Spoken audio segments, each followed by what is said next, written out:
Hello everyone, সবাই কেমন আছো? আশা করি ভালো আছো। আর welcome to my another blog. তো ভিডিওটা এক সপ্তাহ আগের ছিল, তো এতদিন কিছু কামের জন্য আমি পোস্ট করতে পারিনি। আর ওই দিন গিয়েছিলাম নগাঁও।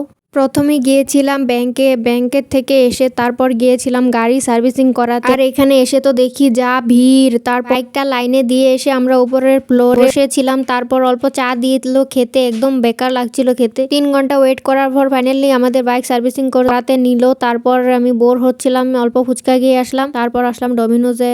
খুবই ইচ্ছা ছিল আমার পিৎজা খাওয়ার, তো ওটার জন্য আমি গিয়েছিলাম নগাঁও। তো পিৎজাটা আমি ফাইনালি খাওয়ার জন্য ভীষণ এক্সাইটেড হয়ে আসছিলাম। আর এখানে দেখি কাস্টমার তো নেই। আমরা যেতে যেতে বিকাল হয়ে গিয়েছিল, বোর লাগছিল, তাই অল্প ফটো উঠে নিলাম। তারপর এখানে ডিসকাশন করছিলাম যে নন ভেজ না ভেজ নিব, কারণ নন ভেজটা অত ভালো লাগে না আমার কাছে, তাই ভেজটাই অর্ডার দিলাম। তারপর আমাদেরকে বলল অল্প টাইম ওয়েট করতে, তো ওয়েট করতে করতে আধা ঘন্টায় হয়ে গিয়েছিল।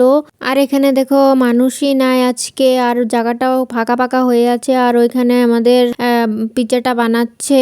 আর তো একদম বোরিং লাগছিল। সকাল 11টার সময় বেরিয়েছিলাম, কিছু খাওয়া দাওয়া হয়নি সকালে, এমনি বেরিয়েছিলাম। এখন তো ভীষণ খিদা পাচ্ছিল। তারপর আমি অল্প বাইরে বেরিয়ে আসলাম। পিৎজাটা অর্ডার দিয়েছি, 30 মিনিট হয়ে গেছে কিন্তু এখনো দিচ্ছে না, তাই অল্প বেরিয়ে আসলাম বাইরে। অল্প ভালো লাগছিল না, কারণ সকালে 10টার সময় এসেছিলাম আমরা, তো ঘুরতে ঘুরতে সারাদিন চলে গেল। এখন বিকাল হয়ে এসছিল কিন্তু অল্প রেস্টও নিতে পারিনি, তাই অল্প এখানে ঘোরাঘুরি করছিলাম আর ওয়েট করছিলাম, একটু রেস্টও করে নিলাম। তারপর ফাইনালি বলল পিৎজাটা এসে গেছে, তাই প্রায় 40 মিনিট ওয়েট করার পর ফাইনালি পিৎজাটা এসেছে এখন। আর দাদা পিৎজাটা নিয়ে এখন খুলতে শুরু করলো। আর আমিও খিদে পেয়েছে এমন, আর কি বলবো, তাই কখন খাবো লাগছিল। তারপর খেয়ে নিলাম। আর আমি ফার্স্ট টাইম ট্রাই করলাম পিৎজা, তো খেয়ে আমার অনেক ভালো লাগলো। ফার্স্ট টাইমই ভেবেছিলাম খেতে ভালো হবে না, তাই একটা করে নিয়েছিলাম। আমি আর দাদা মিলে আধা আধা খাচ্ছি ওটার থেকে। আর তারপর খেতে খেতে আরেকটা অর্ডার দিয়ে দিলাম ঘরে নেওয়ার জন্য। এখানে ফাইনালি আমাদের বিল দিয়ে দিয়েছে।